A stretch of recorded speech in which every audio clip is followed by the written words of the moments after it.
బాపట్ల జిల్లా అద్దంకి నియోజకవర్గం అద్దంకి మండలం అద్దంకి పట్టణంలో కామేపల్లి కళ్యాణ మండపం నందు ఆదివారం మధ్యాహ్నం 1 గంట సమయంలో పుట్టంరాజు బుల్లయ్య రామలక్ష్మమ్మల చారిటబుల్ ట్రస్ట్ ఆధ్వర్యంలో ప్రముఖ సినీ నటుడు రచయిత తనికెళ్ల భరణికి జీవిత సాఫల్య అవార్డు ప్రధానోత్సవ కార్యక్రమం నిర్వహించారు. ట్రస్ట్ వ్యవస్థాపకులు శ్రీరామచంద్రమూర్తి తనికెళ్ల భరణిని సత్కరించి అవార్డు అందజేశారు. అనంతరం తనికెళ్ల భరణి మాట్లాడుతూ ఎందరో కవులకు నిలయమైన అద్దంకికి రావటం, వారిచే సన్మానించబడటం సంతోషంగా ఉందని అన్నారు.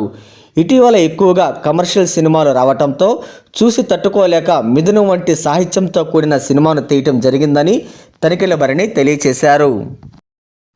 జీవిక కోసం సినిమా నటిస్తాము, తృప్తి లేక రెగ్యులర్ కమర్షియల్ సినిమాలు దాటి తట్టుకోలేక తెలుగువారికి ఇంత ప్రతిభా విశేషాలన్నీ కూడా ఎప్పుడూ ఇంటర్నేషనల్ ఫెస్టివల్స్లో మలయాళ సినిమాను, ఒరియా సినిమాను, బెంగాలీ సినిమా తప్ప తెలుగు సినిమా పేరు కూడా కనపడదు కదన్న ఒక వేదనతో తీసిన మిథునం.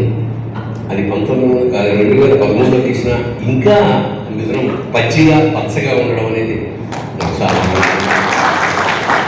ఎక్కడికి వెళ్ళినా, ఏ సభకి వెళ్ళినా రోజుకు ఒక్కసారైనా దాని ప్రస్తావన లేకుండా నా జీవితం చేత అసలు ఇంకో సినిమా తీయాలా, ఎందుకంటే తీయకుండా అంటే చాలా మంచి సినిమా తీసేవాడిన ఆ భ్రమలో మిగిలిపోతేనే పెట్టాము.